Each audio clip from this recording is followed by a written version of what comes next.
She's awkward. Not very friendly. But she's too young. Oh, she bites nails. She wears glasses. Honey, no, the other, she's married. Well. Eastern presents The Losers. Immature. 19 out of 20 girls we see never get to be an Eastern Airlines stewardess. They're probably good enough to get a job anywhere they want. But at Eastern, we're very choosy about whom we let serve you on a plane. It may make our job a lot harder, but it makes your flying a lot easier. We want everyone to fly. Oh, the girl with the glasses. Honey, wait, if you... So that video you just watched was a real advert created and aired on television. The campaign was called The Losers and it was created by Eastern Airlines in 1967. It was to be able to show to their current and potential customers that their air hostesses were the best in the airline business. However, whenever you look at this advert now, all you feel inside is you can see the misogynistic and body shaming views of the time and just wouldn't fly in today's age. However, they did create this print advert to go with it, which is the same as their video, however it just goes more in depth and you can notice more things about it that makes you go, well, that's sexist, and makes you think, okay, that kind of thing wouldn't happen in this day and age. However, the actual roots of it, the underground of it, the base of it, is still exactly the same as adverts today, which is what we'll be looking at today. Hello everybody and welcome back to another video. Now then, today we'll be talking about female representation in media. To be more specific, we'll be looking at female representation in advertising. And we'll have a look at all sorts of things within this.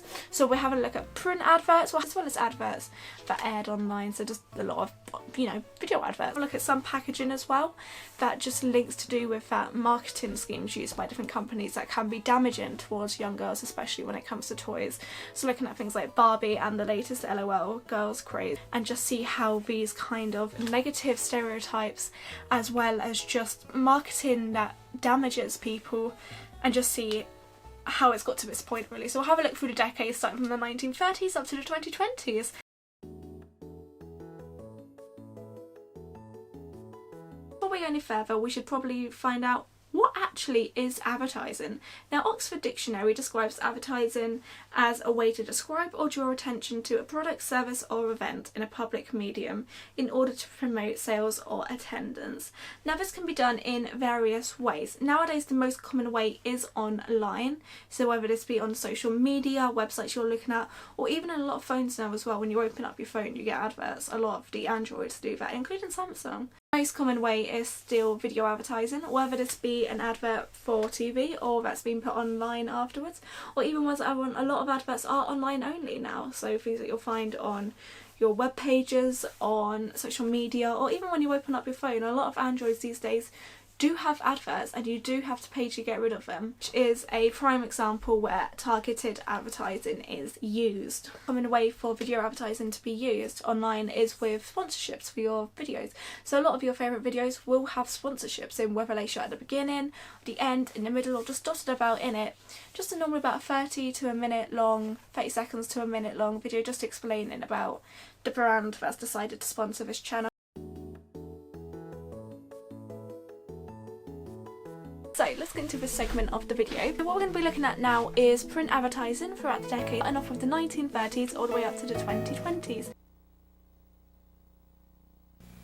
Nickel, nickel, to-do-la-da-da, nickel, nickel, to-do-la-da-da, Pepsi Cola hits the spot, 12 full ounces, that's a lot, twice as much, just a nickel, to Pepsi Cola is a drink for you. Nickel, nickel, nickel, nickel, nickel, nickel, nickel, nickel, Pepsi Cola is a drink for you.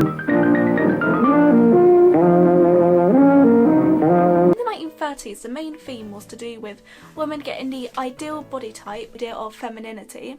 So the main actual body type at the time, it wasn't recommending to be skinny. Adverts being created to do with how being skinny could actually be dangerous. Being skinny was not ideal. You wanted to have more weight on you so you could be more attractive to boys and whatnot, to the men.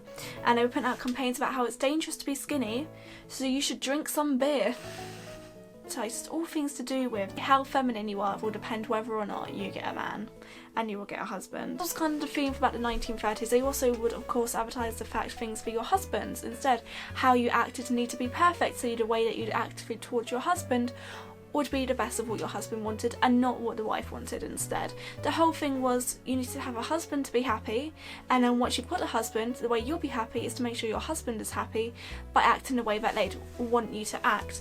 And it's basically meant being feminine, look in the kitchen, do everything that a man does not need to do because you are a woman and you should do it instead. And quite disturbing in the 1930s was the 1935 advert by Lux called "You've won him, now you must keep him." And the idea around this advert was to be able to show to the audience that if you don't use Lux body soap, your husband will leave you for another woman who's got silkier, smoother skin than you because you have not used this soap, therefore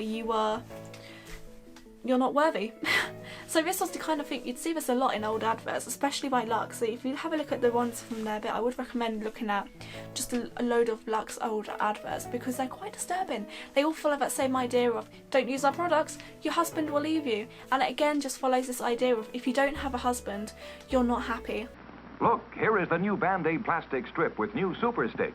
It sticks better than any other bandage. The proof? Take a dry egg at room temperature. Touch the egg with any other bandage. Brand X, brand Y, brand Z. Not one sticks. But a Band-Aid plastic strip with new Super Stick sticks tight instantly. Watch it again in slow motion. So then we swiftly move into the 1940s. Now, of course, in the 1940s, World War II was in full swing. This was the rise of women getting jobs. Obviously, at the time, they were advertising to women to get into the workforce as the men were off fighting at war. So all of their jobs at the factories, they had positions that needed filling, and they wanted women to do them. This has, of course, led a lot of women into the workforce. It made women go, actually, we can do this. I've just had this massive opportunity to go into the workforce. They realised they liked this and they were just as good as it as the men were, and as soon as the men came back they were encouraged to just go back to being a housewife and not go back to work as it's the men's roles. Women can't do that, the men are there, they're better than the women. So you get a lot of conflicting adverts in this time. If you have a look at the first half of the decade compared to the second half, it's a conflicting view. It's a very contradicting self of, hey look, women can do this, hey look, buy this Hoover. So getting women into the workforce, so then they just pulled the plug completely on it and just completely backtracked themselves. So that was a time.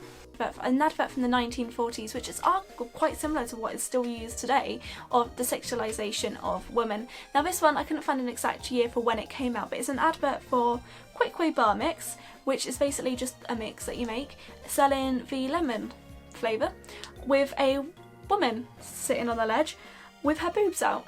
Well, not completely out, but they're hanging out. A slogan of world's largest lemons. Yes, only the world's largest, ripest and juiciest lemons are used in making Quick Way Bar Mix, with the idea of, look at that. But again, it's just with the connotation of the boobs are the lemons, which is still kind of used today, not completely to the same line, because sexualization and female representation laws around advertising has changed now, so it does try and put a stop to that kind of misogynistic things. However, it does still slip under, especially when you look at ones from the early 2000s and 90s, which we'll have a look at further on. But it's quite ironic when you look at the advert itself, because it's obviously been made for the male audience, you following the male gaze, but it was most likely would have been women that the demographic led after. As it's a bar mix, it's to do with soap, and at the time with a lot of housewives, it would have mostly been sold to housewives. So it contradicts the idea that it's going for the male gaze by advertising for the wrong audience, really. Fair they are, we'll all admit. But who dares call them weak? Our modern girls play as hard and with as much vitality and stamina as any man. How do they do it? Where do they find all that energy? That seemingly inexhaustible store of pep and ginger? The 1950s, that was a time. So in the 1950s is where they started ramping up the beauty adverts. Obviously there was adverts of beauty beforehand, but in the 1950s it really picked up. And female representation this time was mostly, again, to do with, if you're not perfect, your husband's going to sleep with another girl. Which you also get on this one, with the first one from the 1950s, well not the first one, with an advert from the 1950s stating, there's another woman waiting for every man. uplifting, isn't that?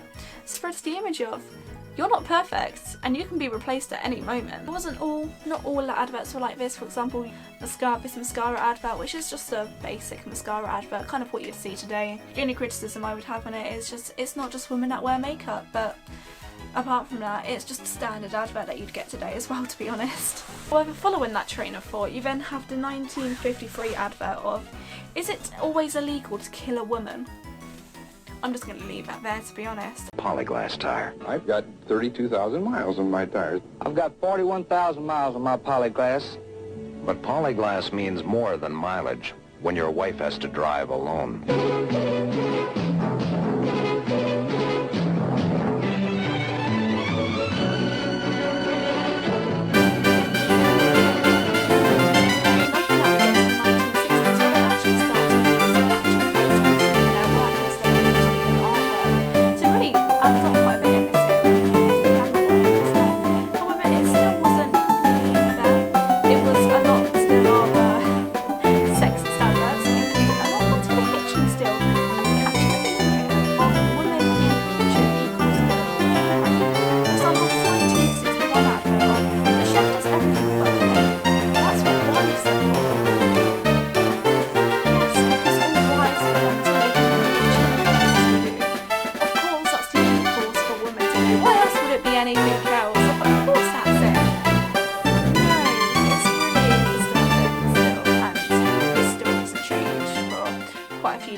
So look forward to that. Well, we do get some mixed ones. We get to do with cleaning the floors. We have, you know, uplifting of your love is oh so easy beauty care for wood floors. And of course the woman is lying across the rug to show off how shiny her floor is, because guess what, she just cleaned it because she's perfect and she can clean a floor, guys. Did you know that women can clean floors? Who would have guessed? The urban campaign in the 1960s was by the company Broomstick, who basically, they did not make brooms like you'd think, or sticks. It would be cool if they did. No, they made just trousers with weird adverts of just weird ones. For example, this one of the game is broomsticks, where there's a bunch of men in their broomsticks trousers and they're holding onto a woman and pulling at her. I still don't understand this. I don't get what the advert's trying to show. It doesn't really describe anything of what, if you wear these, you get to pull women. Is that the theme? What's the idea here? Why are you trying to advertise in this way? It's quite disturbing to look at, actually. And they had quite a few adverts that were similar to this as well. So I don't get what they were trying to go for with that campaign. Is it just, look at us, we've got trousers? Like, huh? At least have a point with it. Don't just like throw in, look at us, we're gonna grope a woman. No. Mummy! Willie has been knocked down by a car. Now Willie has been hurt. And all because he didn't ask his mummy to go with him to the ice cream van. When you want to go to the ice cream van, always take mummy with you.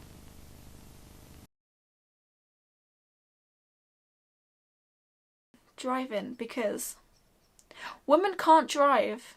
We have to drive simply, otherwise we crash, because guess what? That's a men's job. Women can't drive. Although we do start getting adverts with women in work again, so that's one positive, even if it is just one with a woman asking, is this a computer? Because guess what, guys? Women don't know how to use electronics because we are too dumb for that. Again, what's the point? What is the point? But we also have a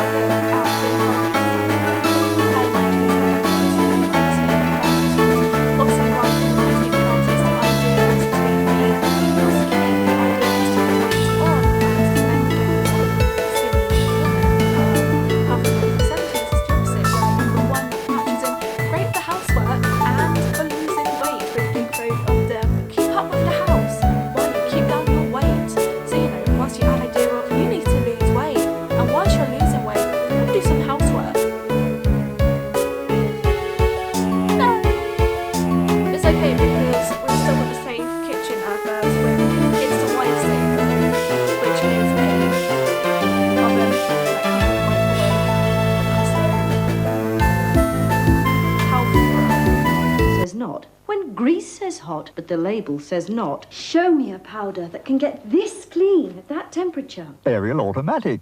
Ariel Automatic? Yes, Ariel Automatic gives you outstanding cleaning even at lower temperatures where other powders can let you down. Into the 1980s, with again following the theme of kitchens equal a happy marriage, with the Addis wedding set, which is basically a bunch of cleaning supplies, because that's what you'll need when you're married, with the quote of every bride's lovely coming home outfit, box complete and delivered direct to her door. It's basically her outfit is cleaning supplies, because again follows the same theme of guess what women are made for?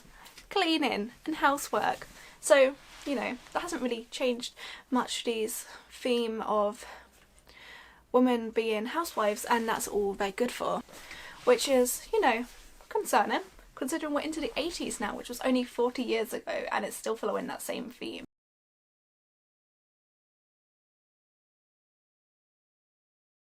The first ever in fast food. However, in the 1990s, it did stray away a bit from the housewife to mostly just sexualizing women instead. A lot of it not aimed for the female audience at all, mostly for the male audience, following the male gaze, which leads us on to the next topic of what is the female and male gaze.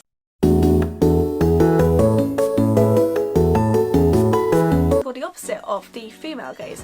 Now, the female gaze is kind of similar to the male gaze, apart from the main theme not being sexualization, but actually to do with emotions. So a lot of it, they won't be attracted. Part obviously looks do go into the matter as well. However, the main bit tends to be with the emotional gaze. Is a newer term as such. It's kind of similar to the male gaze, not completely though. The idea to do with the female gaze is it's more to do with emotions and intimacy. Gaze nowadays comes to things like music, with especially the rise of K-pop bands, especially K-pop groups. A lot of that you can see the female gaze being used there. For what they think of the female gaze nowadays to do with actual people to do with it would be actors like Timothée Chalamet or Tom Holland, that kind of thing, where people get attached to the emotional part of it, of not just the looks but also the fact that they've both actually got good personalities, and emotionally they're nice people, so they're more likely to gain attention from females. Again, looking at the idea of females being more interested in emotions and intimacy than just sexualization. Of course, this isn't the case always, and not everyone follows the female gaze, and it's the same when it comes to men as well. It's not everyone follows the male gaze either. It's just an overturned topic. Obviously, it's not the same for everyone. Not everyone follows this, and it's not always the same. However, overall, that's what they both are.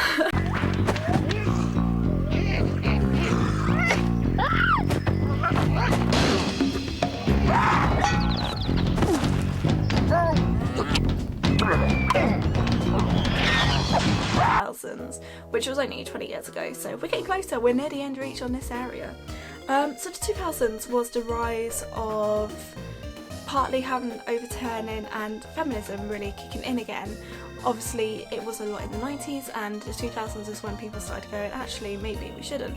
Sexualization was still a massive part of it, however it did go a little bit less than it did before. A lot of it did get pushed of changing. For example, the company Dove started their movement of female empowerment as well, to try and counterfact these other adverts, defining how a woman should act and everything. The idea around losing weight was still a big thing at the time, advert wise. It still is today, to be honest. It hasn't really changed too much on that side, but a lot of it was a lot better. You didn't have all the housewife stuff either. You did still have it where the main things, where house stuff was still being advertised mostly to the female audience, but it wasn't to the same scale. Grass-fed beef. Introducing the all-natural burger, the first ever in fast food, with no antibiotics, no added hormones. 2010s, now obviously that wasn't that far apart, that wasn't that far away. This was really when you started really noticing the different ones, use different people, when it really started to kick in properly, where cleaning companies and houseware companies started using not just women in their adverts but also men. For example, Flash, they changed all the adverts, they had it so it was a woman that's cleaning, and then they changed it so it was a man doing it as well. So if you compare the adverts, exact same advert, it's just that one you've got a man doing it, one you've got a woman in it. May not seem a lot, but if you compare that to some of the older adverts, just not too much. It has, but the root of the issues are still the same.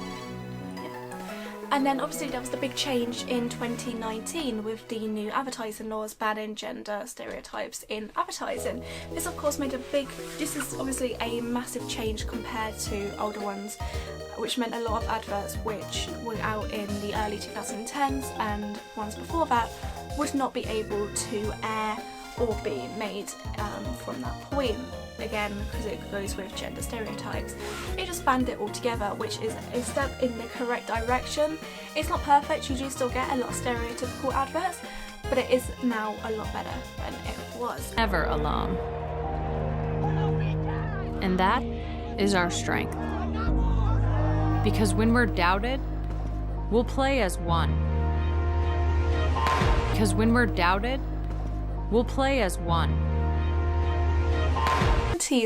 Now, not too much has changed within this time compared to before that point. Obviously, however, it's still not squeaky clean, with one of the actual UK government's adverts being banned during COVID-19 for being gender stereotypical. A year after the act was put in place to ban these kind of things made by the government, which is a great move. It was of course the government's coronavirus stay home, stay lives campaign. Now what can go wrong with that? You know, spreading a good message of we're trying to protect each other, stay at home, save lives. How can you mess that up? Well. Quite simple really. When you have a look at the adverts, there is only one male in the entire advert, and that's him sitting on the sofa with his wife and kid. That's not too bad. But when you look at the other three, it shows 4 houses, and the rest of it is presumably the mother doing household works and looking after the children, and there's no male to be seen throughout either of these things. One of them's a mother showing their daughter how to do the housework, as well as the other one being a mother looking after their kids, and then a mum holding their baby as well, which again just brings in that gender stereotypes, which is what we looked at earlier. However, you may be thinking, how has female representation in advertising gotten to this point where it is still lacking but has improved but is still extremely low? Well, it's quite simple when you actually look at female representation in media as a whole, as it is still extremely low and below the bar of what people expect to see. Like, the main thing is people don't talk about it, so as a result people don't notice it, or people notice it but they don't hear people talking about it, so nobody talks out about it. What we need to happen is we need more people to speak out about it, and advertising is so low, it's because of the lack of female representation in media. For example, women only make up 20% of the news report sources, meaning female representation isn't going to be covered in news sources if there aren't females in it in the first place, because even though men can pick up and talk about it, it's less likely to than if it was a woman to mention it, because they experience it firsthand, and you get a better understanding of it if it's you that's experiencing it.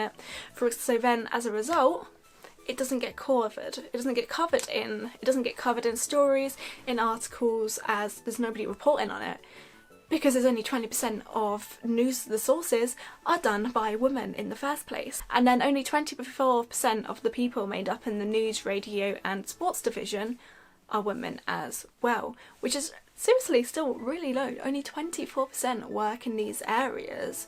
And if you have a look and think of it, radio, sports, news, that's a massive segment. That is an area that covers so much, is used by millions of people working it, and only 24% of those people are actually women. Even if they lifted to 10%, it would make a lot of difference. It may only be a 6% rise, however 6% can cover a lot more coverage, and more people will be able to talk about it. And again, it just solves the issue of more people talking about it means more people know about it, which means it's easier to stop it. Yeah, I think that's a wrap for today's video. If you did enjoy it, please do leave a like. please do leave a like below. Like I said, everything mentioned in this video will be linked in the description below anyway. So if you did want to have a look at anything that's been mentioned or any sources that I've covered, it will all be down there. Or if you just want to do some extra research yourself, go find the links down below. It will all be there. And you can just educate yourself more on the topic, because I do feel like it's a topic that more people should learn about. It should be something that's taught more, and then hopefully this kind of thing won't happen as much, but you can only wish. All links will be in the description below. Links to my socials will be down there as well. And until next time, goodbye.